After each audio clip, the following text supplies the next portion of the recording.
Baie dankie.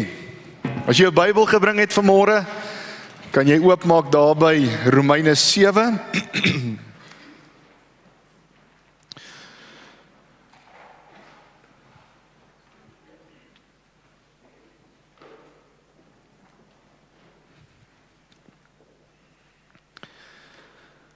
En dan as jy jou pen naby het, dan kan jy die ander neerskryf, soos wat ons deur dit gaan. Kom ons raak vir 'n oomblik rustig, en ek wil hê jy met jou skouers laat sak, ek wil hê jy moet gemaklik sit, en kom ons raak stil.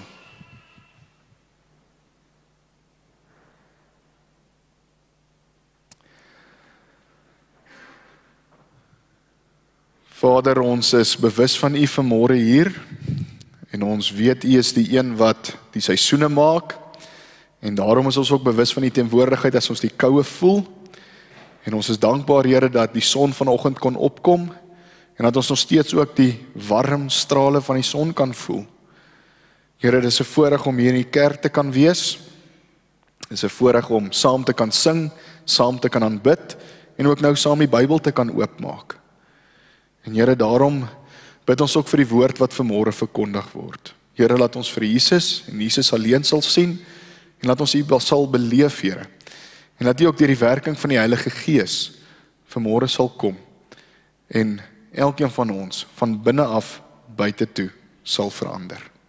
Dankie dat ons dit vir U mag vra, o Heer. Amen. Nou, ek weet nie wie van julle onthou hierdie volgende advertensie nie.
Nou, ek wil nie vanmôre gesels oor hoender of ons skrywing vir chicken licken nie, maar ek wil juis hierdie beeld gebruik van die aapie op ons rug om oor iets anderster te gesels. Nou kom ons dink net gou oor dit wat ons hier gesien het. Wat het hier in die video gebeur? Nou ons het sien dat hierdie man het agtergekom, hier is iets op sy rug, en dit is hierdie aapie. En so gaan hierdie man toe aan, en hierdie aap het al groter geword, tot hy dit nie meer kon hou nie, en hierdie aap het in sy ore geskree, en hierdie aap het op sy rug gesit, sy oë toegemaak. Wat doen hy? Hy gaan eet chicken licken, en hy het dit net skaars geëet, toe hy weer sien, toe sit hierdie ou aapie maar weer hier op sy rug. So, wat sien ons, wat het gebeur? Ons het gesien, hierdie man was bewus gewees van hierdie aapie wat hier sit. Maar by die einde van die dag het hierdie aapie hom so besig gehou, hierdie aapie het so sleg geraak, en hy het dit probeer vermy. Hy het gemaak of hy nie die aapie sien nie, hy het gemaak of hy nie bewus is van die aapie nie, maar hierdie aapie die heeltyd daar in sy oë, op sy rug, oor hom, onder hom, in sy ore geskree. En wat doen hierdie man toe? Hy luister maar vir die aapie.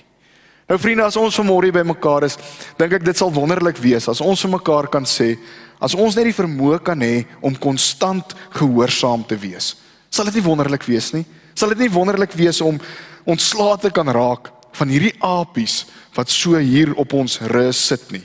En as ons eerlik is vanmôre met onsself, en as ons so gaan loer oor ons skouer, gaan ons verseker ook 'n aapie op elkeen van ons se rug sien. En ons is die heeltyd bewus van hierdie aapie wat op ons rug is. Dis hierdie ding wat konstant in jou oor fluister, en dit word al groter, en dit skree al harder hier in jou ore. En dit is waar ons vandag gaan gesels. Ons gaan vandag praat oor hoe ons die verandering kan hou, of hoe ons verandering kan beleef, en hoe daardie verandering ook kan hou. Nou om hierdie te verstaan, wat beteken gehoorsaamheid? en ons gaan oor gehoorsaamheid gesels vandag. Om dit te verstaan, het ons 'n paar definisies nodig. Nou, wat is die teenoorgestelde van gehoorsaamheid? Dit is om ongehoorsaam te wees, nê? En die Bybel vertaal dit met sonde. Nou, ek is nie baie lief vir die woord sonde nie, maar die Bybel gebruik 2 Griekse woorde. Die een is hamartia en die ander een is hamartanao. Hamartia, die eerste een, die vertaling wat vir dit gebruik word, is om die grens te oortree. Dit beteken om te oortree. So ons sien, God het die grens gestel vir ons as mens kom en ons oortree daardie grens. Soos asof God die reëls hierso stel, hy trek 'n lyn en wat doen ons? Ons kom klim bo daardie lyn, ons stap oor daardie lyn. So dit is oortree. As ons sê onsse Vader bid, wat sê ons ook? Ons sê, Vader, vergeef ons oortredings, soos ons die vergewe wat teenoor ons oortree. So dis die eerste verduideliking vir die woord sonde, wat ons uit die Grieks uit kry. Dis hamartia. Nou hamartanao, die tweede een, dit beteken om die teiken te mis. So God het hierdie verwagtings daar gestel. Maar elke keer gebeur dit dat ons die teiken mis. Almal van ons sondig en ons val kort. Ons kom kort. En partykeer voel dit vir my, ons is gemaklik om te sê dat ons wil maar eerder die teiken mis, of dis vir ons beter om die teiken te mis, want ons is mos, niemand is perfek nie. Nie een van ons wat vandag hier sit is perfek nie. So dis vir ons gemakliker om te sê, ons mis eerder die teiken as om te oortree. Om te oortree klink dan so erg. Maar vriende, maak nie saak nie, of jy die teiken mis, of jy die teiken mis en of jy oortree, nie een van die twee maak saak nie. Dit bly sonde. Dit bly ons frustreer, want ons bly oortree en ons bly die teiken mis. Nou wat kan ons doen om te verander? En wat kan ons doen om hierdie verandering te hou? Julle sal onthou, laasweek het ons gepraat oor die disippels. Hulle het hierdie verandering beleef, die pad wat hulle saam met Jesus geloop het. Daai 3 jaar het hulle verandering in hulle lewens beleef. Toe Jesus gekruisig is en begrawe is, wat het hulle gemaak? Hulle het teruggegaan na dit wat hulle altyd gedoen het. Hulle het teruggegaan om te gaan visvang, die normale, dit waarin hulle gewoond was. So hulle het nie die verandering gehou nie. En dis hoekom ons ook wil sê, ons wil meer gehoorsaam wees. So wat moet ons doen om die verandering te beleef, maar ook om die verandering te hou? En soos wat ek gewonder het oor hierdie vraag, terwyl ek die preek skryf, sit ek en dink by myself, maar wat is die omstandighede wat maak dat ons ongehoorsaam is? Waar gebeur dit waar ek die meeste ongehoorsaam is? Hoe lyk my konteks rondom my? Wat gebeur wanneer ek die meeste ongehoorsaam is? En wat ek agtergekom het is, dat daar sekere areas in ons lewe is wat ons kan beheer, en ander goed waarin ons net mooi niks kan doen nie. En as ons vanmôre hier sit, is dit 'n waarheid vir elkeen van ons wat hier is. So wat is dit wat ons nie kan beheer nie? Dit wat ons nie kan beheer nie, is verseker die kultuur van die dag. Verskoon, ek het hierdie week 'n ding hier in die bors gekry en hou krappe heeltyd hier. So wat is dit wat ons nie kan beheer nie? Dit is natuurlik die kultuur van die dag. Ons kan nie die kultuur van die dag beheer nie. Ons kan nie dit beheer wat hier buite om ons gebeur nie. En as ons kyk na 1 Johannes 2 vers 15 tot 17, sê Johannes die volgende. Hy sê, moenie die sondige wêreld en sy dinge van die wêreld lief hê nie. As iemand die wêreld liefhet, is die Vader se liefde nie in hom nie. Die wêreldse dinge, alles wat die sondige mens begeer, alles wat sy oë sien en begeer, al sy gesteldheid op besit, hierdie goed kom nie van die Vader af nie. Maar al hierdie goed kom uit die wêreld uit. En die wêreld met al sy verleidelike dinge, dit gaan verbygaan. Maar die wie die wil van God doen, bly ewig lewe. Dink net gou vir 'n oomblik. Die kultuur van die dag kom, en dit kom skep hierdie prentjie vir ons. Dit is hierdie wortel wat hier voor ons neus gehang word, en dit sê vir ons, al hierdie goed is lekker, al hierdie goeders is mooi, dit is wat ons moet hê, dit is wat ons moet kry, dit is die perfekte lewe. As jy net so leef, sal alles goed wees vir jou. Maar as ons mooi gaan kyk, dan sien ons al hierdie goed is eintlik die teenoorgestelde van dit wat God vir ons wil hê. Want hierdie wêreldse dinge, die kultuur van die dag, hierdie goed maak niks saak vir God nie. Dit is nie vir God belangrik nie. Nou ons leef in 'n kultuur wat hierdie verwagtings skep. Nou ek is amper 35 jaar oud. Amper. Oor 'n paar dae. Vandag is dit die hoeveelste? Die 4de. So oor 21 dae. Nee, 22 dae is ek 35 jaar. Nou my kort bestaan op hierdie aarde. Het ek al beleef hoe die kultuur van die dag meer bygedra het tot Christendom as wat dit vandag doen. Ek dink terug aan my jong dae. Woensdae was dit kinderkraans gewees. Toe ek ouer word was dit CSV gewees. Dit was wat op 'n Woensdag gebeur het. Niks anderster nie. Ek onthou as klein seentjie hoe winkels op 'n Sondag toe was. En die enigste plek wat oop was, was die kerk gewees. Dit was asof die kultuur van die dag daai tyd gesê het, gaan kerk toe. Asof die kultuur van daai tyd gesê het, Woensdae is CSV, Woensdae is kinderkraans. As ons dink aan die kultuur van vandag, dan voel dit my die kultuur van vandag het verander. En dit moedig ons nie meer aan om te leef soos wat ons moet leef nie. As ons kyk na al hierdie goed wat in die gang is die kultuur van die dag nie net besig om hierdie verwagtings vir ons te skep nie, maar dit kom stel hierdie eise ook. As jy nie dit doen nie, gaan jy nie gelukkig wees nie. As nie dit kan gebeur nie, dan sal dit nie 'n goeie lewe wees nie. Dit sê eintlik vir ons, aanvaar maar net die kultuur van die dag anders. En ons sien al hierdie goed is in teenstelling. En die Bybel kom maak dit vir ons duidelik. Die Bybel kom gee vir ons duidelike riglyne om te sê, dis hoe jy moet leef. Die Bybel gee vir ons duidelike riglyne oor sekere kwessies waarmee almal van ons sukkel. Nou wanneer jy teen die kultuur van die dag is, wat dink jy gaan met jou gebeur? Jy gaan een kant toe geskuif word. Mense gaan vir jou spot. En hulle gaan sê, jy's die een wat met die Bybel onder die arm rondloop. So die kultuur van die dag skep nie net die verwagting nie, maar dit maak ook dat ons eintlik ongehoorsaam moet wees. Nou as jy vandag se tyd 'n gelowige is, en jy wil volgens die woord leef, en jy wil volgens die wil van die Here probeer leef, en jy wil die woord ernstig opneem, dan gaan jy 'n keuse moet maak, vriende. Jy gaan moet kies. Gaan jy leef volgens dit wat reg is, of gaan jy leef volgens dit wat gemaklik is? En moet nie verkeerd verstaan nie. Ek dink hierdie is 'n ongelooflike tyd waarin ons leef. Dit is seker een van die opwindendste tye waarin ons is.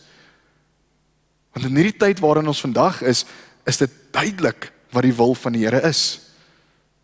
Is dit duidelik wat die Here vir ons wil hê? Nou ons sien dat ons moet 'n lig wees vir die wêreld daar buite.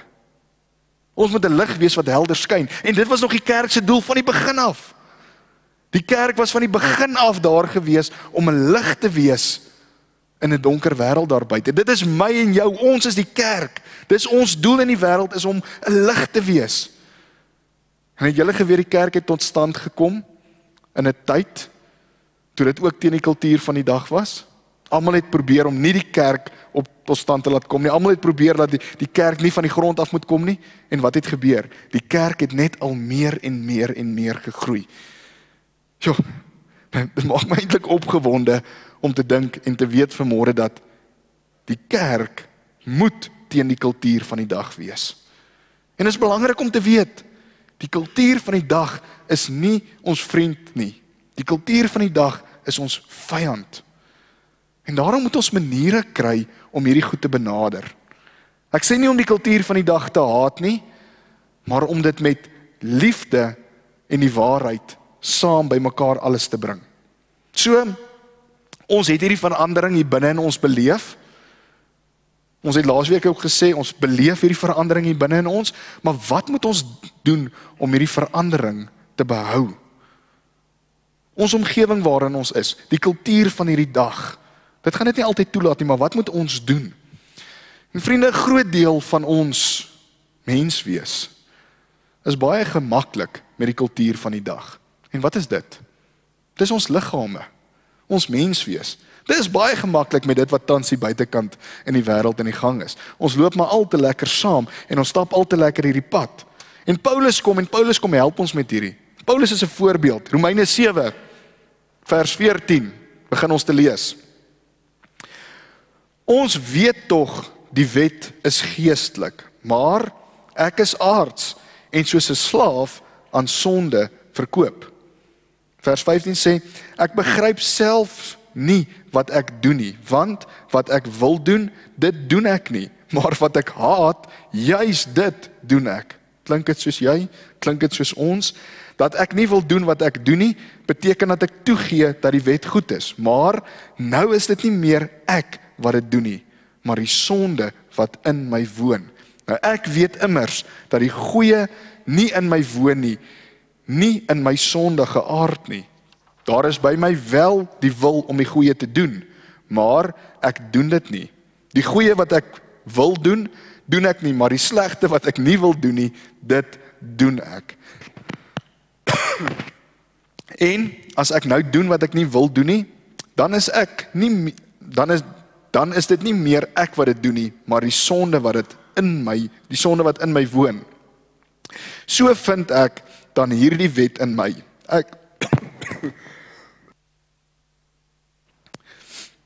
Ek wil die goeie doen, maar al wat ek doen is die slegte.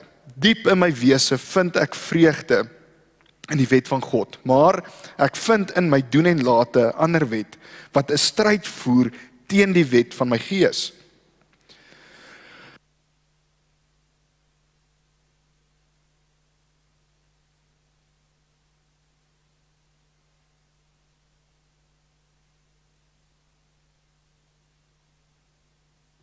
Ekskuus julle. Dit maak my 'n gevangene van die wet van die sonde wat in my doen en late aan die werk is. Ek, ellendige mens, wie sal my van hierdie doodsbestaan verlos? Aan God die dank. Hy doen dit deur Jesus Christus, ons Here. En so is dit dus met my gesteld. Met my gees dien ek die wet van God, maar in my doen en late die wet van die sonde. Dis ons. Dis Paulus. Dis ons liggaam, maar dis Paulus se liggame. Al hierdie goed is net deel van hierdie samelewing, maar ons het die behoefte om nie deel te wees van dit nie. En wat is die kultuur van die dag se behoefte? Dit is om ons al meer en verder weg te trek van God af. En dit is die stryd waarin ons is. En dit is 'n stryd wat nie gaan weggaan nie. Hoor mooi vandag as ek sê, hierdie is 'n stryd wat nie gaan weggaan nie. En ons sukkel met dissipline. Ons sukkel met hierdie goed konstant. Ons sukkel om konstant te wees. Ons sukkel met ons verhouding met God. En dan wens ons as ons maar net bietjie meer beheer gehad het, of as ons net hierdie goed kon beheer het. Nou wat is dit wat ons wel kan beheer? Al hierdie goed waar ons nou gepraat, hierdie kultuur van die dag. Ons kan niks aan dit doen nie. Ons kan dit nie beheer nie. Die sondige natuur, die sondige mense, dis hulle wat hierdie goed beheer. Ons kan nie die kultuur van die dag beheer nie. En as ons sê dis al hierdie goeters wat ons weghou van God af, wat maak dat ons verander, maar nie die verandering kan hou nie, nou wat is die goed wat ons wel kan beheer, wat ons wel kan help? Die eerste een waar ek vandag wil gesels is isolasie. Ons onthou almal 2020 se isoleer en ons moet onsself afperk en. God wil nie hê ons moet geïsoleerd wees nie. God wil nie hê ons moet alleen wees nie. God wil hê ons moet met 'n verhouding wees met die mense om ons. God wil hê ons moet in 'n verhouding wees met mense wat ons opbou, mense wat ons nader na hom toe trek.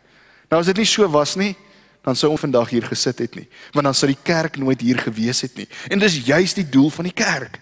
Ons is hier om mekaar te ondersteun. Ons is hier om vir mekaar te sê, ons is hier vir jou. So vriende, as jy vandag hierso sit, hoef jy nooit alleen te voel nie. Hier is baie mense wat mekaar ondersteun. Hier is vandag mense gereed om jou ook te kan ondersteun. So jy hoef nie alleen te voel nie. En dit is belangrik dat ons deel is van die kerk. Maar is ook belangrik dat ons deel is van kleiner groepe.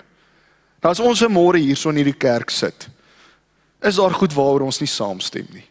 Daar is goed waaroor ons verskillend dink. Maar sekere goed stem ons 100% saam oor. Ons is 100% seker van dit. En dit het ons laasweek gedoen. Aan die einde van die preek het ons die geloofsbelijdenis gedoen. Dit is die goed waaroor ons 100% saamstem. Maar vriende, ons het hierdie verhoudings in die kerk nodig. En ja, ons het omgeegroepe nodig. En dit is so belangrik om deel te wees van 'n kleiner groep waar jy mekaar kan ondersteun. En nou kom die kultuur van die dag, en wat sê die kultuur van die dag? Ek het nie tyd vir dit nie. Ek het nie tyd om deel te word van 'n omgeegroep nie. Ek het nie tyd om deel te word van Bybelskool nie. Ek het nie tyd om na die bidure toe te kom nie. Nou wanneer gaan jy tyd maak vir dit? Jy wil verander. Jy wil jou verandering hou. Nou wanneer gaan jy tyd maak? Wanneer gaan jy jouself uit jou isolasie uithaal en jouself begin omring met mense wat jou kan ondersteun? As ek 'n getuienis uit my eie lewe uit kan gee, kan ek net getuig van hoe belangrik 'n klein groep is, 'n omgeegroep is, hoe ons vir mekaar kan bid, hoe ons vir mekaar kan ondersteun, hoe ons daar kan wees vir mekaar. Dis ongelooflik belangrik. En kom ons maak hierdie groep nog 'n bietjie kleiner. Kom ons vat dit bietjie verder, kom ons vat dit na jou huis toe. Vriende, jy het 'n man of 'n vrou nodig. Jy het kinders nodig. Jy het ouers nodig wat jou ook moet help om jouself nie te isoleer nie. Ek wil vir jou vra, het jy 'n kwaai man of 'n kwaai vrou? Een wat bietjie jou kan vasvat? Of het jy kinders? Ouers, ons kinders respekteer julle, maar het julle kinders wat vir julle bietjie kan vasvat? Ouers, is julle daar om julle kinders 'n bietjie vas te vat? Of is die verhouding waarin jy tans is, een wat sê, ag my liefie, dis oukei, doen maar wat jy wil doen, my vrou, my man, dis nie 'n probleem nie, gaan aan met jou lewe, of ai my ou skat, mamma is so lief vir jou, doen maar net wat jy wil, gaan maar net aan. Of ai, papa, mamma, julle stap die verkeerde pad, maar dis ook alright, gaan maar net aan, doen wat jy wil. Wie van julle wat vandag hier so sit, is bang vir julle vrouens? Mans, steek op julle hande. Vrouens, wie is bang vir julle mans? Steek op julle hande. Ja, jy sien, hulle sê mos, daar is nooit 'n kwaai vrou nie, net 'n bang man. Al die vrouens was te bang geweest om hulle hande op te steek. Al die mans se hande is hier in die lug geweest. As jy nie bang is vir jou man of jou vrou nie, as jy nie respek het vir jou ouers in julle verhouding nie, en ouers, as jy nie respek het vir julle kinders se opinies in julle lewens nie, dan het julle nie 'n standvastige verhouding nie. Want weet jy wat, jy kort iemand wat vir jou gaan sê, as jy dit gaan doen, gaan ek jou tone vir jou breek. Jy kort iemand. En as ek vandag hier staan, is ek braaf. Ek is nie bang vir my vrou nie. Ek is nie bang vir Lorraine nie. Maar ek weet, sy is die een aan wie ek aanspreeklik is. Ek weet sy is die een wat my grond. Ek weet sy is die een wat my nader aan die Here bring. Ek weet sy is die een met wie ek alles kan deel. En so gaan dit ook verder. Sy is die een wat my nader na God toe trek. En vriende, jy is die meeste vatbaar in jou lewe wanneer jy geïsoleerd is en wanneer jy alleen staan. En jy kan dalk vandag hier so sit en jy kan vir jouself sê, maar dis net ek. En dis net ek alleen. En ek gaan niemand benadeel nie. Jy dink verkeerd. Jy benadeel almal om jou. En dis wat Satan wil hê. Satan wil hê jy moet alleen staan. Want dis dan wanneer hy met jou gedagtes gaan werk. Dis dan wanneer hy jou gedagtes gaan laat dwaal. En dis hoekom ek myself omring met mense. Want ek sien Jesus in my vrou. Ek sien Jesus in my kinders. Ek sien Jesus in my ouers. Ek sien Jesus in my vriende. Ek sien Jesus in my familie. En ek sien Jesus vanmôre in elkeen van julle wat hierso sit. En juist daarom weet ek is nooit geïsoleerd nie. Want ek is omring met mense wat my nader na Jesus toe kan trek. So nommer 1 is, maak seker, jy is nooit geïsoleerd nie. Dan gaan ons na die tweede punt toe. En die tweede punt kry ons daar in Psalm 1. Psalm 1 vers 1 tot 2. En hier is nogal 'n harde een en 'n moeilike een. Vers 1 begin deur te sê, dit gaan goed met die mense wat nie die raad van die goddelose volg nie. Nie met sondaars omgaan en met ligsinniges saamspan nie, maar wat in die woord van die Here sy vreugde vind, dit dag en nag oordink.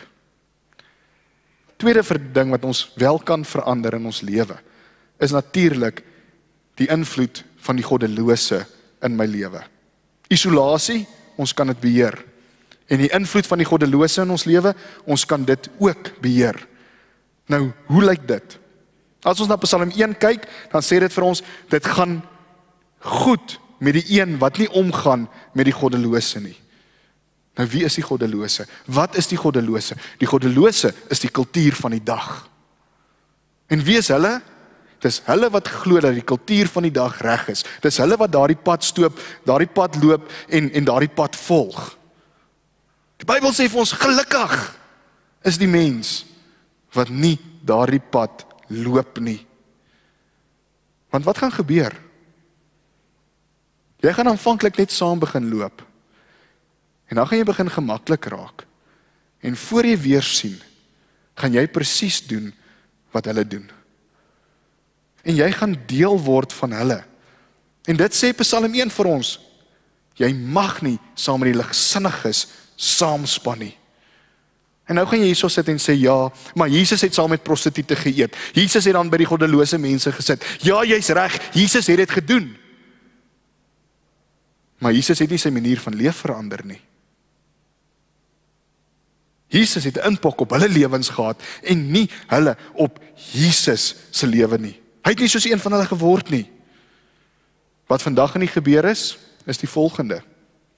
Die kultuur van die dag is besig om die kerk te verander. En die kerk nie besig om die kultuur van die dag te verander nie. Nou, hoe gebeur dit? Daar's 'n woordjie in die Bybel. Wat is genade? En ons fokus so op die genade, dat ons die waarheid mis. Wat is die waarheid? Die waarheid is die woord. Dis die Bybel. Dis dit wat vas staan. Nou kom ek probeer dit so vir julle verduidelik. Hierdie is 'n jetty. Julle weet wat is 'n jetty? Dis 'n bruggie, nê? Nee. Hier is die bruggie. Hier 1,5 meter van my af is iemand besig om te verdrink. Hier staan ek kan nie swem nie. Maar wat doen ek? Ek sien die persoon verdrink, so ek steek my hand uit. Dis die genade wat ek het.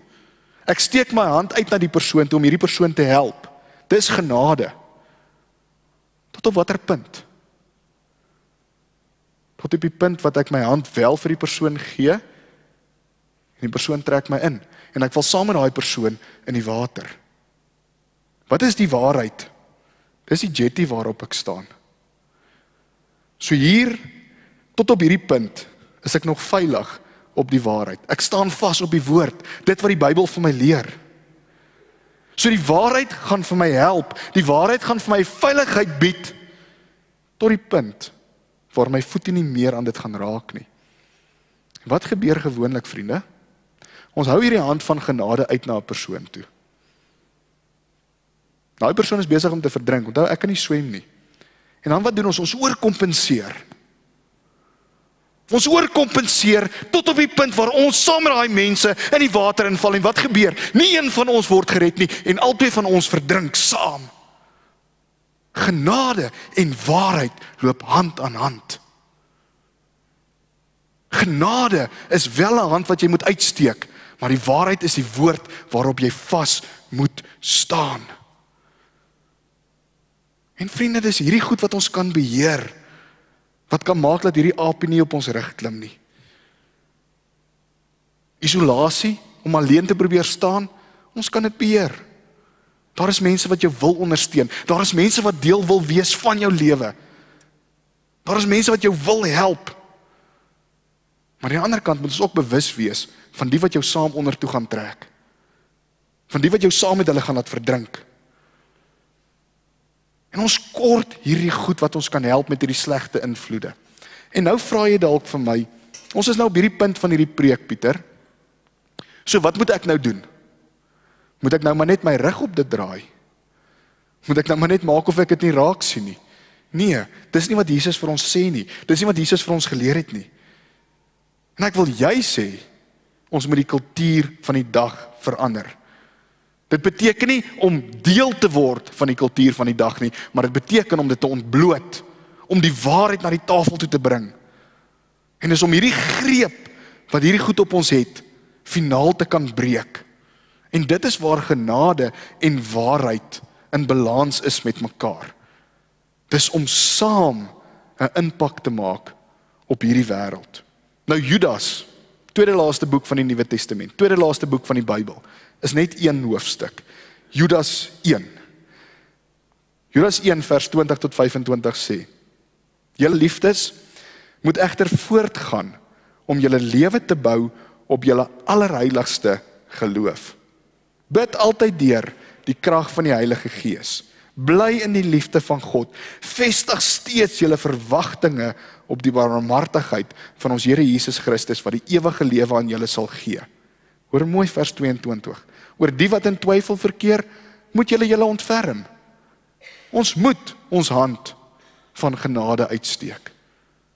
Dan sien ons verder in vers 23 sê dit: ander moet julle red en deur hulle uit die vuur te ruk.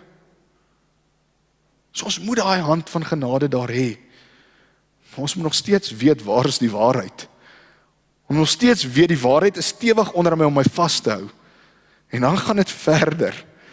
En dan sê dit vir ons: oor ander moet julle met versigtigheid ontferm en verafskiet selfs die klere wat deur hulle sondige liste besmet is. Dis daai wat jou gaan intrek en daai wat jou saam gaan laat verdrink. Aan hom wat magtig is om julle van struikeling te bewaar en julle onbevlek en met vreugde sy heerlikheid te laat aanskou. Aan die enigste God, ons verlosser deur Jesus Christus ons Here, aan hom behoort die heerlikheid en die majesteit, die krag en die mag van alle ewigheid af, ook nou tot in alle ewigheid. Voel dalk vanmôre vir jou, jy gaan val. Voel dalk vir jou dat jy het nie genoeg kennis van die waarheid nie. Hoe gaan jy jou hand van genade kan uitstrek? Hoe gaan jy keer dat jy nie oorkompenseer nie? Ek wil vandag vir jou sê, Jesus is by jou. Jesus is daar om jou te help. Jesus is daar om jou vas te hou. En wanneer ons gaan vas staan op die waarheid, wanneer ons gaan vashou aan die waarheid, gaan ons op 'n punt kom in ons lewe eendag, wat ons voor God gaan staan. En weet julle wat gaan gebeur? God gaan daai aapie wat op jou rug is, net so afskiet. En wat 'n wonderlike dag gaan dit nie wees nie. Dit gaan 'n dag wees van vreugde vir elkeen van ons. So ja, vriende, ons wil verander. Ons wil meer gehoorsaam wees. Hoe kan ons hierdie verandering hou? Hoe kan ons meer luister na die waarheid, na die woord? Nommer 1, hou op om jouself te isoleer. Hou op om jouself te isoleer. Hou op om te dink jy gaan alleen alles reg kry en jy gaan alleen deur dinge kom. Jy kan nie, jy het mense nodig. God sit juis mense in jou lewe om jou te help. En dan nommer 2. Onthou waar is die perk? Die hand van genade en die waarheid wat onder jou is. En aan die einde van die dag gaan die Here by jou wees. Judas 1 vers 25. Aan die enigste God, ons verlosser, deur Jesus Christus ons Here. Aan hom behoort die heerlikheid en die majesteit, die krag en die mag van alle ewigheid af, ook nou tot in alle ewigheid. Amen.